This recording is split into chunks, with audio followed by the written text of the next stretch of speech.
3 बजे पता चला कि लोग से बोला कुवैत में आग लग गई बिल्डिंग। उसी मॉल में काम करते थे बाबू, एक ही हमको वही था और कोई नहीं कमाने वाला है बाबू। इसकी माँ नहीं है तो उसकी बच्चा को भी वही रखी हुआ है। वो आने वाला था यहाँ, तो जिस रात ये हादसा हुआ है वो अपने मोहल्ले के दोस्त यार को सबसे में उसकी बात हुई थी करीब 10 से 11 के बीच में, समझे। उसके बाद जो है ये 12:03 या 4 मिनट में उसका ऑफलाइन हो गया। उसके बाद से ये हम लोगों को पता नहीं चला।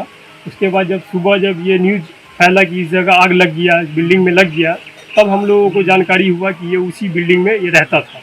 कुवैत में हुई भीषण अग्निकांड के बाद कईयों के परिवार उजड़ गए हैं, कई घर में मातम छाए हुए हैं। कुवैत से भारत कई डेड बॉडी भेजे गए हैं, लेकिन दरभंगा का भी एक युवक कालू खां कुवैत में उसी कंपनी में काम करता था जिस कंपनी में यह भीषण अग्निकांड हुआ है। उसकी कोई खबर नहीं मिलने से उसके घर और परिवार में मातम छाया हुआ है। 3 बजे पता चला कि लोग से बोला कुवैत में आग लग गई बिल्डिंग। कालू खां की शादी जुलाई के महीने में 15 और 20 के बीच में होनी थी और 5 जुलाई को कालू खां अपने वतन भारत वापस लौटने वाला था। शादी की पूरी तैयारी चल रही थी, लेकिन इस बीच कालू खां का कोई भी संपर्क नहीं हो पाना परिवार से उनके गांव और घर में मातम सा बना हुआ है। उसी मॉल में काम करते थे बाबू, एक ही हमको वही था और कोई नहीं कमाने वाला है बाबू। इसकी माँ नहीं है तो उसकी बच्चा को भी वही रखी हुआ है।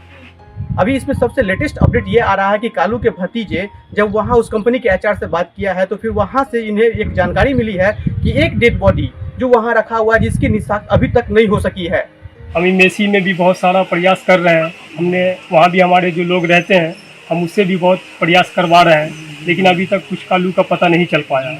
वहाँ के जो एचआर टीम है, एचआर टीम से जब बात की गई इनके परिवार के द्वारा तो उन्हें बताया गया है कि भारतीय समय अनुसार 2 बजे से 2:30 बजे के बीच में वो वहाँ एचआर टीम को फोन करे तभी पता चल पाएगा कि वो डेड बॉडी किसकी है, क्योंकि इस बीच में वहाँ की जो एचआर टीम है उस डेड बॉडी की डीएनए टेस्ट करवाएगी और तब पता चल पाएगा कि वो डेड बॉडी कालू खां की है या फिर किसी और की। कालू खां अपने परिवार का इकलौता कमाने वाला था और फिर अपने परिवार का भरण पोषण भी वो कुवैत में रह करके उसी कंपनी में काम करके किया करता था। कालू खां के ऊपर पूरी परिवार की जिम्मेदारी थी, लेकिन कालू खां की ये खबर अभी तक हालांकि मौत की पुष्टि नहीं हो सकी है, लेकिन जिस प्रकार से कालू खां के संपर्क उनके परिजनों का नहीं हो पा रहा है, ऐसे में परिजनों का बुरा हाल बना हुआ है। वो आने वाला था यहाँ, तो जिस रात ये हादसा हुआ है वो अपने मोहल्ले के दोस्त यार को सबसे में उसकी बात हुई थी करीब 10 से 11 के बीच में, समझे। उसके बाद जो है ये 12:03 या 4 मिनट में उसका ऑफलाइन हो गया। उसके बाद से ये हम लोगों को पता नहीं चला। उसके बाद जब सुबह जब ये न्यूज़ फैला कि इस जगह आग लग गया, बिल्डिंग में लग गया, तब हम लोगों को जानकारी हुआ कि ये उसी बिल्डिंग में ये रहता था। कुवैत में हुई भीषण अग्निकांड के बाद कईयों का परिवार उजड़ गया है।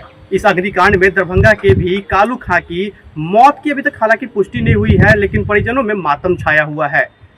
कुवैत में कई भारतीयों की मौत हुई है, हर घर में मातम छाया हुआ है। कालू खां की शादी जुलाई के महीने में 15 और 20 के बीच में होने वाली थी नेपाल में, लेकिन इस बीच कालू खां की गायब होने की खबर मिलती है और परिवार गांव में मातम सा छा जाता है।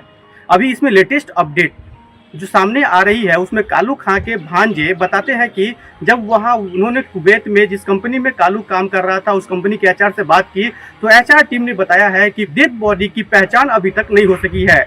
हालांकि भारतीय जितने भी डेड बॉडी थे भारत वतन भेज दिया गया है उन सभी डेड बॉडी को, लेकिन एक डेड बॉडी है जिसकी पहचान नहीं हो पाई है, जिसे 2 और 2:30 बजे के बीच में उसका डीएनए टेस्ट किया जाएगा, जिसके बाद यह कंफर्म हो पाएगा कि वो डेड बॉडी कालू खां की है या फिर किसी और की।